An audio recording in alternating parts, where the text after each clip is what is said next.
Welcome to another episode of the Tailgate. Today we are trying to stay out of the potential rain. We are underneath Hewitt-Trussville Stadium.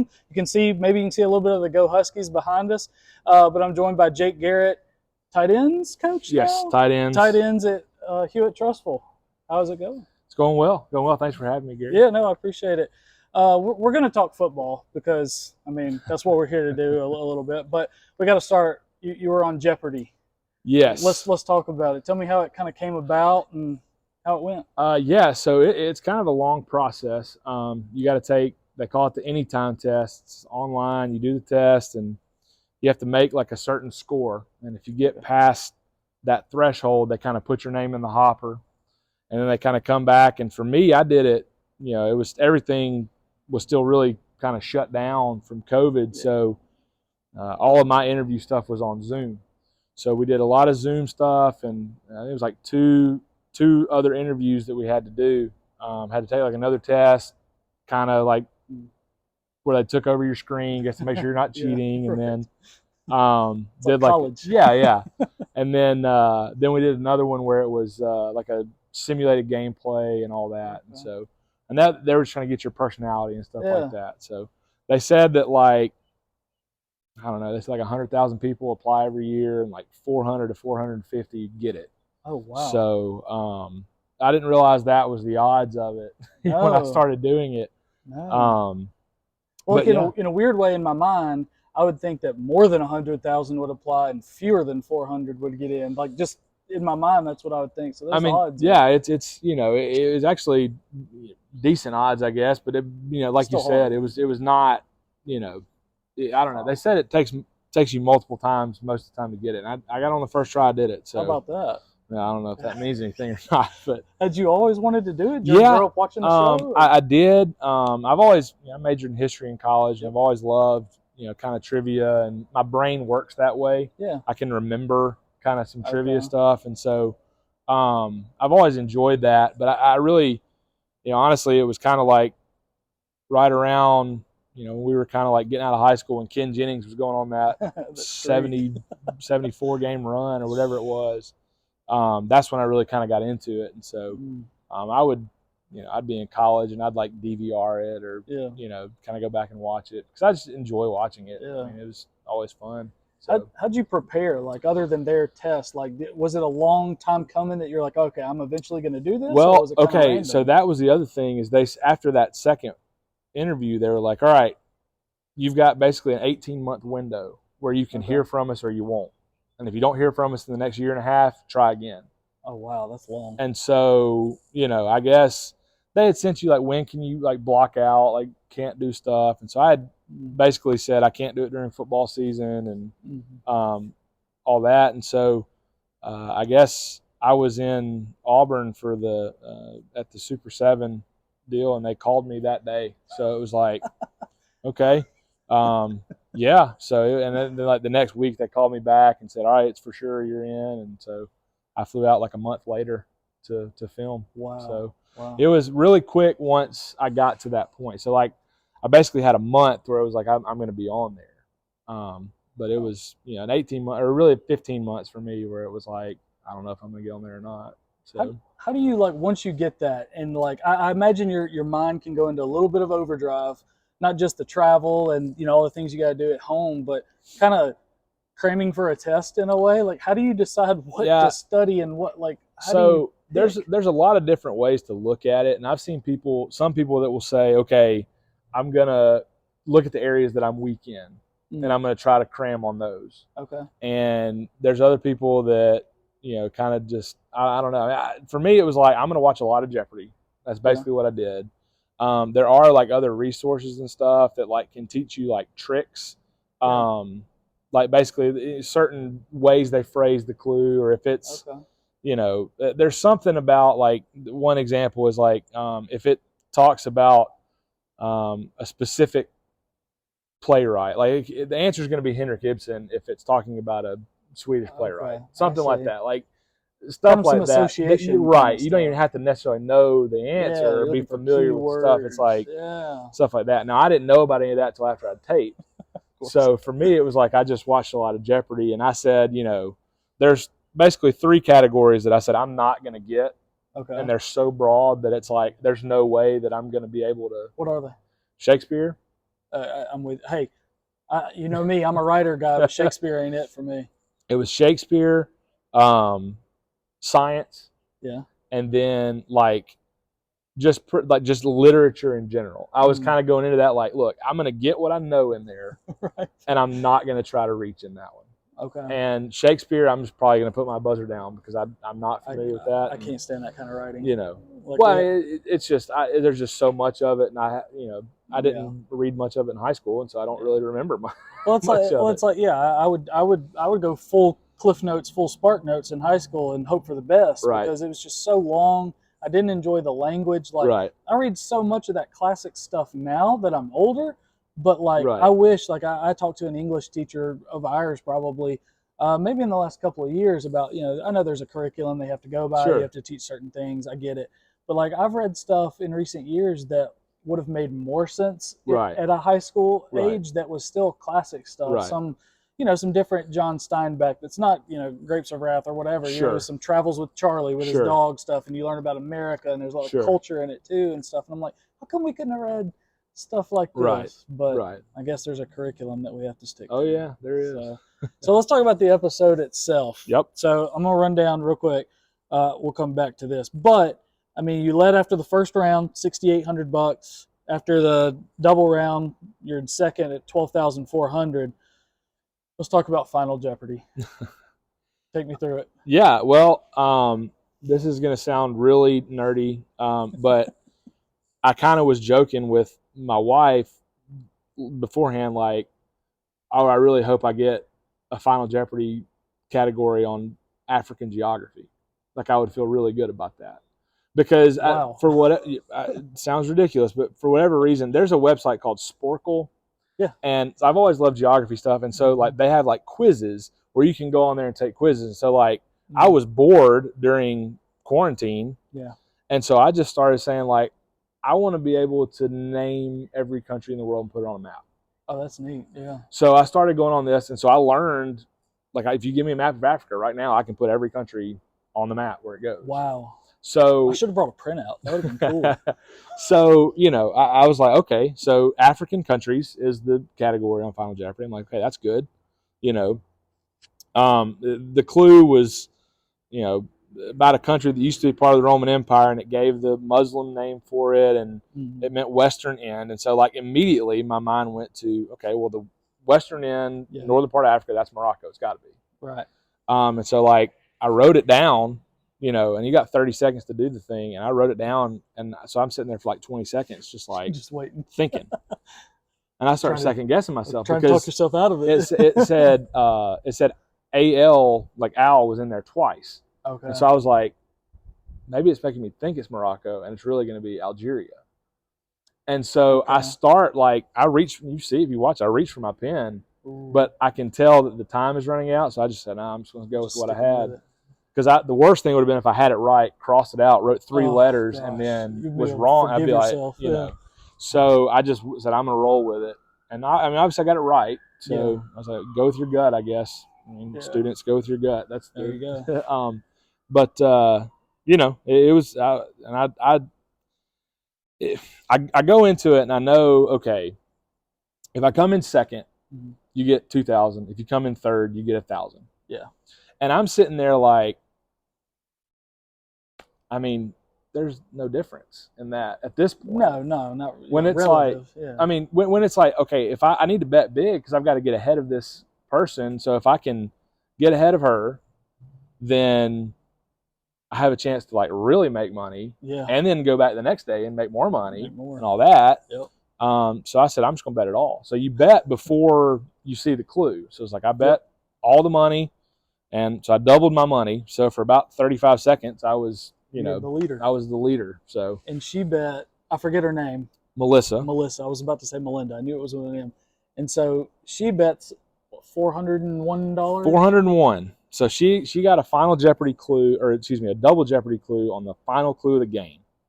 And like it a lot of pressure trying to figure out and add in your head and subtract how much. Yes. So she bet not quite enough to make it a runaway game. So she opened the door for me. So it's did. like it got to the point where now she had some pressure because now she's got to get the question right To stay ahead. because I mean she's probably assuming that I'm going to bet really big. Yeah. So now she got it right, obviously too, and she bet. She left me a $400 window and she bet 401, so she was able to clear me by $1. She played she added a little bit of Price is Right strategy to, little bit, Jeopardy. A little bit, but did it sting? I mean, it did. In the moment, but I'm sure now some months have passed. I mean, it was so much fun. I was wondering, when I was watching it, like how I was going to feel about watching it, and sure, because I was like, I don't know. I mean, I'm super competitive. I'm a football coach. I mean, I was like, and that was the things after it was over. They were like, all right, now you can go back in the audience and watch the other. I was like, I'm out. I think I'll just leave, if that's okay. Yeah. Because I was just like, I mean, you know how it is. It's just like, I need to just go process for a minute, Mm-hmm. But, when I finally got back and I started watching it and I was like, okay, I did well. I acquitted myself well. I hopefully made the football program and Trussville schools and everybody proud. Yeah. I didn't embarrass myself, I don't think. And no. Jeopardy puts out, like, they started doing this, like, they call it the daily box score. And so it gives, like, all the stats, like how many times you try to buzz in, how many times you were successful to buzz in. And so Jeopardy analytics. Yeah. So I looked at it, and I think I was, like, the highest. Like, I tried to buzz in on, like, 59% of the questions, which meant that I at least thought I knew over half of them. I was able to get in, I should say, on 24 of the questions. Okay. And there's 60 total. Almost half. So I was almost half. And then I got 21 of those 24 right. So I was like, I'm okay with that. Like, and one of them that I missed, like I knew the answer, I just phrased it wrong. So realistically, right. Missed it by what, like 2 letters? Like, yeah. I mean, not 2 letters, two words. Yeah, it was. I just phrased it wrong, and people were like, "Oh, they should have given me." I was like, "No," because you got. Yeah, I mean, Jeopardy is so exact. That's what they told us. Like, if they ask for a specific 10-word phrase, you got to get the specific 10-word phrase. Every 10-word in order. So, I didn't have any.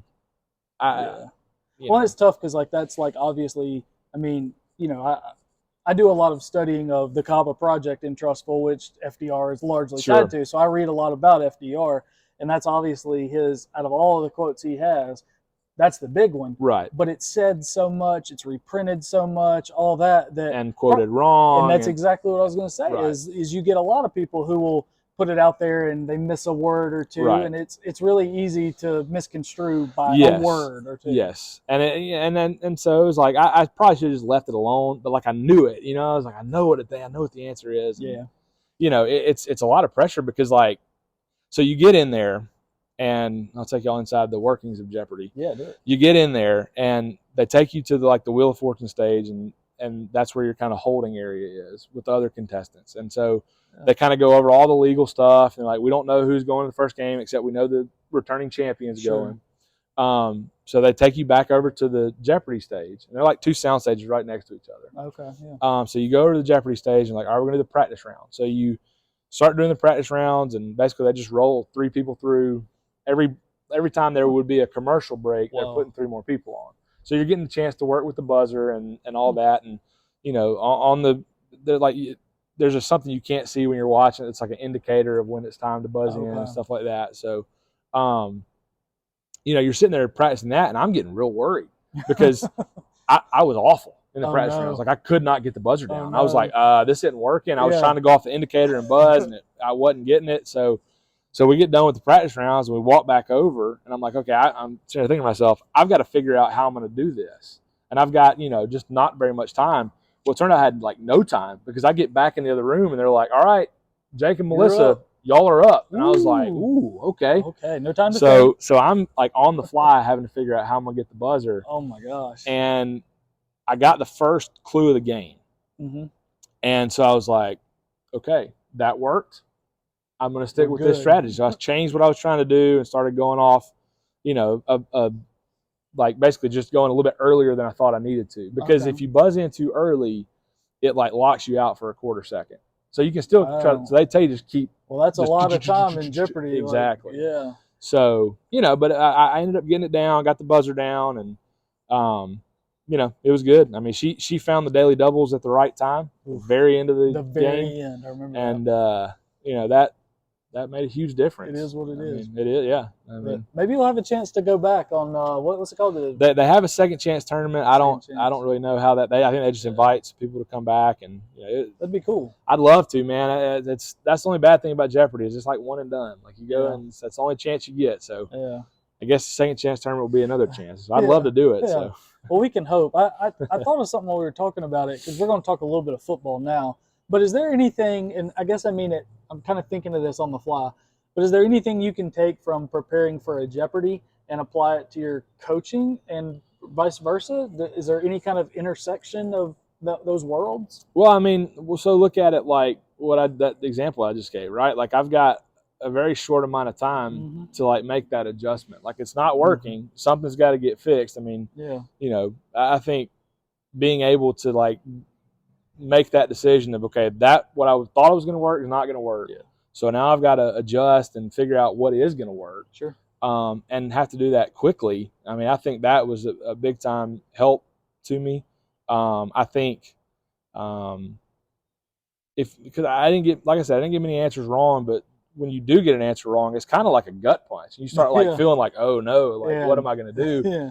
And I think just coaching football and having that experience of like, you have to face adversity and it's not all going to go your way all the time. And so being able to kind of rise above that and just have a short memory, put it behind you real quick, I think that helped as well. Yeah, and I mean the quickness of the game, and the whole thing around here is husky fast, so things go quick. So you got to adjust quick. You're right. Let's talk football a little bit. You've coached at Hewitt. I mean, I know you graduated from Hewitt. You graduated the year before me. You've coached at Hewitt the whole. Yeah, I did a little bit of volunteer coaching when I was in college in Tuscaloosa. Not much. Just kind of trying to get my foot in the door and get my feet wet, and then I figured out this is what I wanted to do. So I've been fortunate. I was able to come home, and like I finished my degree. My degree was in history, and I did not have an education degree, so I had to do. Basically, I had to get an education degree or a master's in education in order to be able to teach. So I was home and I was trying to figure out how that was going to work, and I was doing some substitute teaching and volunteer coaching at the middle school, and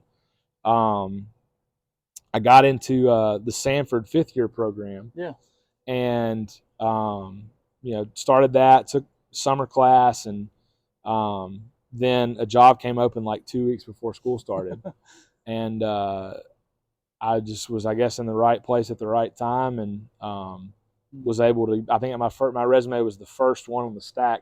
I was actually in the field house up there, and there was a teacher that had gotten Stoll had gotten an assistant principal job, and so that meant a history job was open. Yep. And he called Jeremiah Millington to tell him that. I was in there talking to Jeremiah, so I find that out. Well, I go home, put on a polo. Yeah. Get my resume printed out. Here's my resume. I'm here. And Stoll ended up going back to the classroom the next year. So it was God's timing. I mean, it just happened that it was there. And so I've been here, this is my 10th year at Hewitt. Wow. So I loved it, loved every minute of it. So it's good to be home and be able to be here and coach the guys that are, kind of in the same spot that I was. Yeah. I mean, similar, I guess. A little bit bigger. I mean, you're kind of like Hewitt-Trussville's Antoine Petway at Alabama. Maybe so. Maybe kind of so. Stick around. I mean, it's we'll see what happens, but I love it here, and it's great to be here, and I love working for Josh, and school system's been great too. I enjoy my time at the high school, and now teaching elementary PE. That's a little bit different, but it's fun though. I love the kids; they're great, and it's good. But I do love it. I do love Trussville, and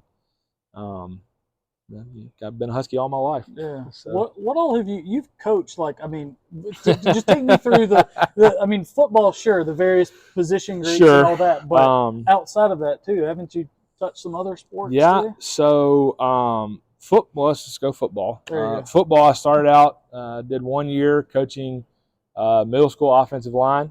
Okay. Then the next year, I was the 7th grade offensive coordinator and offensive line coach. The next year, I was coaching offensive line for 9th grade.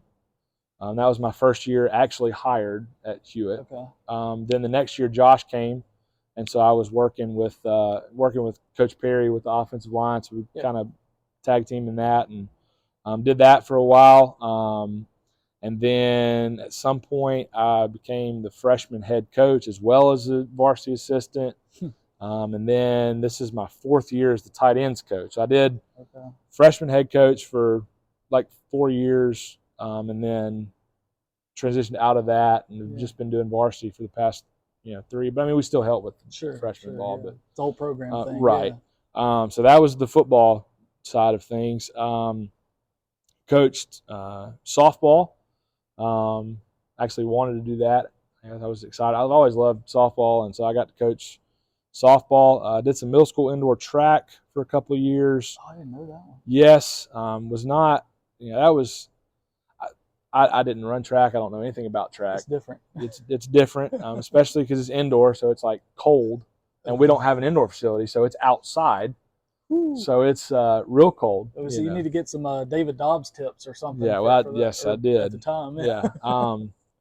But then we started the bowling program, and I was trying to get inside during the winter, and so bowling alley's nice and warm. It is. So I was the bowling coach for 2 or 3 years. I can't remember how long. I think 3 maybe. But I went anyway. So after that, I kind of went down to just football and softball, and then after that, I went to just football, which I love softball. I joke with them all the time. I was like, y'all got rid of the dead weight and started winning championships, because the year after I stopped coaching softball, they won the whole thing, and how about that? Then would have won the next one if it weren't for COVID, and then won the next one. So I was like, man, I was holding y'all back. Wow, that's hilarious. Who's I've asked most coaches this when I've talked to them. It's going to be hard, I think, to answer this part. Who's maybe the best player you've coached at Hewitt, or the best player you've seen in your time here, and who's been the toughest to go against, area or region or anyone else? The toughest one's easy. Who's that? It's Jeremiah Alexander. That dude, yeah. I mean, that affected our game. Now, he was tough, that Thompson. The other cat to play with him, Peter Woods, was tough as well. LeBrian Ray, when he was at James Clemens, that was tough as well. But I think I don't think any of them quite affected the game as far as what we needed to do like Jeremiah Alexander did. He was a good player. What was it about him? Was it just the size and the speed combination? I mean, yes, it was everything. He was a freak. Yeah. I mean, it was, you could hit him, didn't matter where you hit him. He was just bounce off and keep going. I mean, yeah, he was just a force.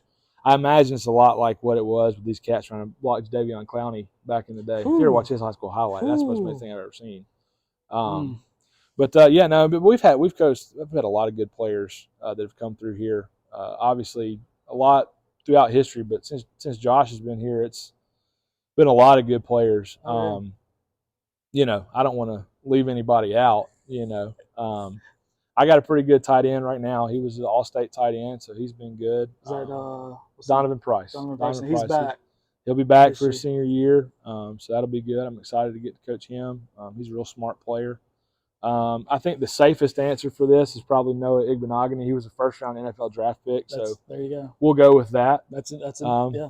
But no, we've had however many guys, 50-something guys go play Division I football, and a lot of guys go in the SEC. I mean, I don't even want to start naming these guys just because I don't want to leave anybody out. Yeah, I mean, I put one of your former colleagues that's now back at Clay Chalkville, Stuart Floyd. Yep. I put him on the spot a little bit when we recorded one of these, and Clay Chalkville's history isn't that deep, in terms of years, but they've had a lot of really good teams and a lot of really good. I might contradict you a little bit and say it's not that long, but it is pretty deep. There you go.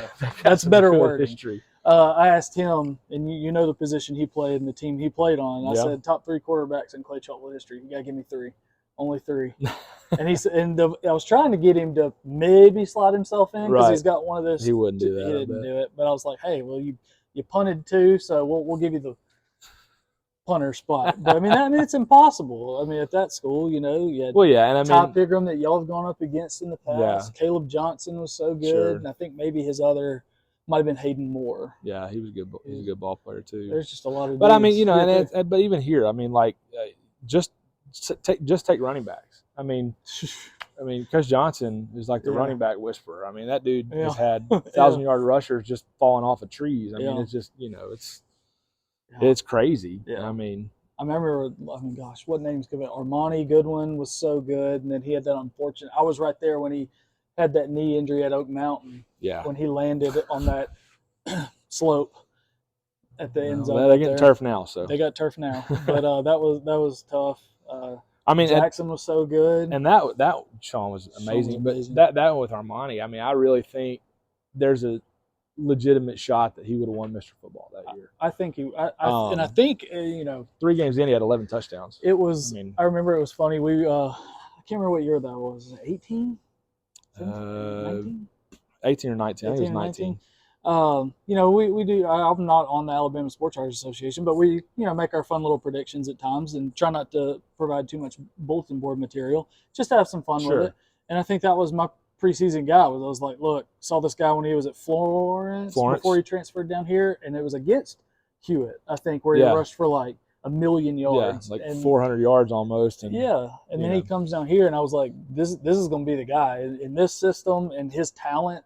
And, you know, behind that O-line at the time, I was like, this dude's going to do it. And then that injury at Oak Mountain was tough. But he was that hurt him. We had a lot of injuries that year, and but Armani was a special player. Sean Jackson was a special player. Grayson Cash, special player. Gosh, yeah. I mean, Jarian Street, don't want to leave him out. I mean, we've had, you know, just all these guys. Really James Hammonds rushed for 1,000 yards. That dude. Did he really? Yes. I mean, wow. We had a lot. I mean, I'm telling you, we've had a lot of good running backs. But I mean, even that. I mean, you know, we've had offensive linemen too. The quarterbacks. I mean, it's there's been a lot of players that have come through here, and I keep on talking about. I hope defensive coaches, Talsman, don't get mad at me. I coach offense. So I just keep on talking about offense. We'll just have to get Sean up here, and then he can brag on his guys. Yeah, so, for sure. You know, Sean will be good. Talked about past seasons. Cliche thing. You know, I know we're a ways out. It's just the spring right now, but excited about this season. I mean, pretty good. I mean, it's obviously we believe in our guys. We believe in what we do. We're returning a lot on offense. I think 9 out of 11 starters are coming back. So we're going to have, you know, we'll have some experience. We were real young last year. Obviously, I think we only returned 2 starters on offense, or maybe 1. So from the previous year. So I think it's going to be, you know, we'll have some good guys that are going to, you know, hopefully have a chance to, you know, take the next step coming up this year. It's a lot of good players. We believe in our guys, so for sure, looking to be hopefully it's a good season for us. Yeah. Don't look at my sheet. All right, we've talked about Jeopardy. We've talked about Trussville. We've talked about football. Let's do our own little Trussville Jeopardy here. Okay. I'm gonna try and stump you. Don't look at it. Okay, I won't look. Don't be cheating. All right, so obviously this isn't real Jeopardy because it's just you. So this is more like just individual trivia. Sure. But I just made 2 categories for the sake of time. Okay. First category is Trussville history. All right. The other category is Trussville football. And so we've got 5 questions in each. 2, 4, 6, 800, and 1,000. So where do you want to go first? Let's start with Trussville. Start at the top. Trussville history for 200? For 200. This large Trussville-based manufacturer of fire extinguishers is located across from Payne Elementary School. Do you want me to answer it in the form of a question? That's how I typed it out. So, yeah, I need it exact. What is Amerex? There you go. We'll accept it. Amerex Corporation, but we'll accept Amerex.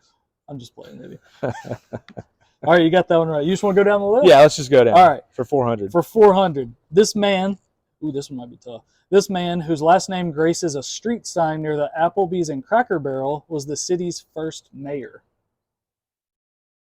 Ooh. That's maybe more like an $800 question, but.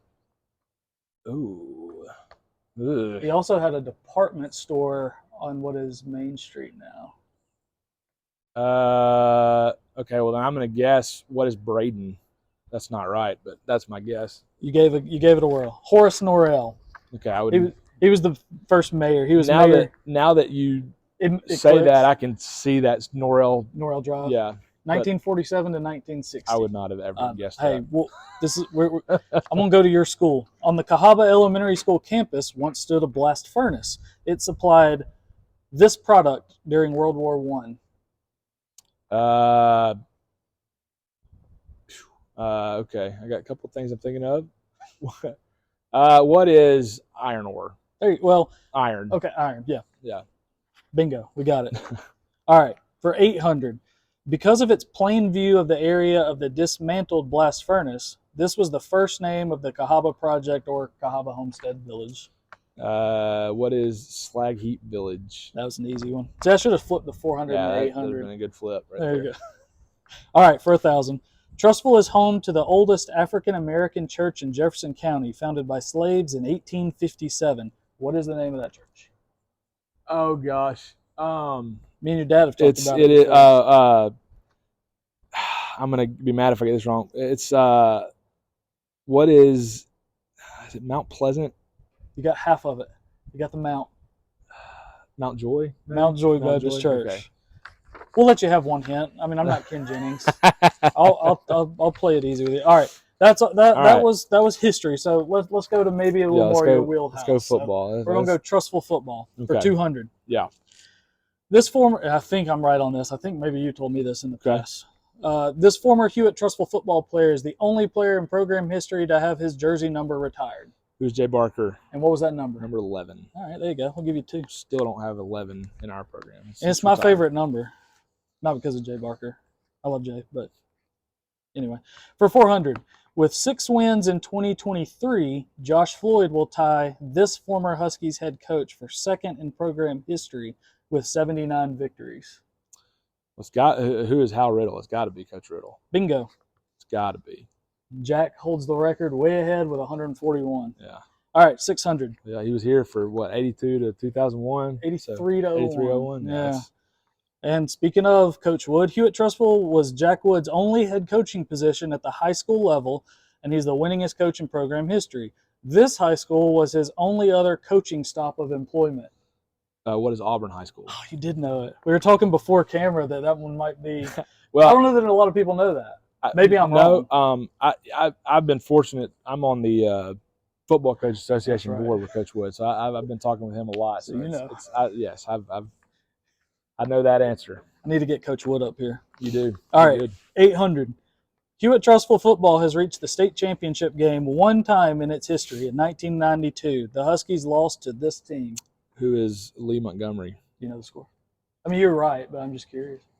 Was it? I don't know the score. 14-zip.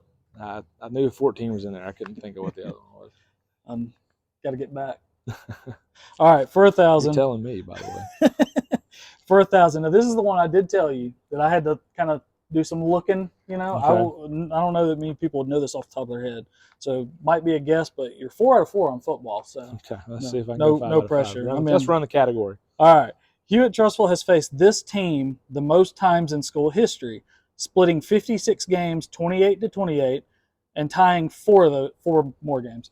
The schools have not faced each other, though, since 1993. I think I actually do know the answer to this question. I have a hint in it, but if you actually know it, I'm not going to give you a hint. I think I know it.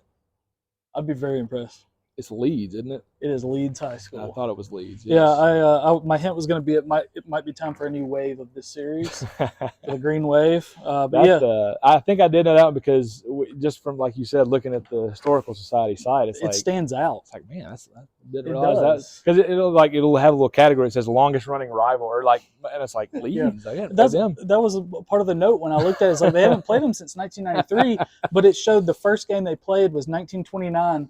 10 days before the stock market crashed. That's insane. Kicking off the Great Depression. That is insane. Yeah. That's crazy. Did. Hey, you went 5 out of 5 in football, so I'll take it. You get to keep your coaching job. I'll take that's it. Good. And looks like 4 out of 5, so 9 out of 10. I'll take it. That's good. 90%. It's good. That's about what I was. Pressure. About what it was on Jeopardy. So there you go. There you go. I mean, I don't know if this was more or less pressure. Maybe a little less. I don't know. But anything else? I thought that was fun. No, that was a lot of fun. It was good. All right, well, we'll wrap this one up. I appreciate you coming and sitting and opening the gate so that we could stay out of what might be some more rain coming later today. So Really appreciate For it. sure. Hope y'all enjoyed it. Like the video, subscribe to the channel, click the bell for notifications, and we'll see y'all again soon.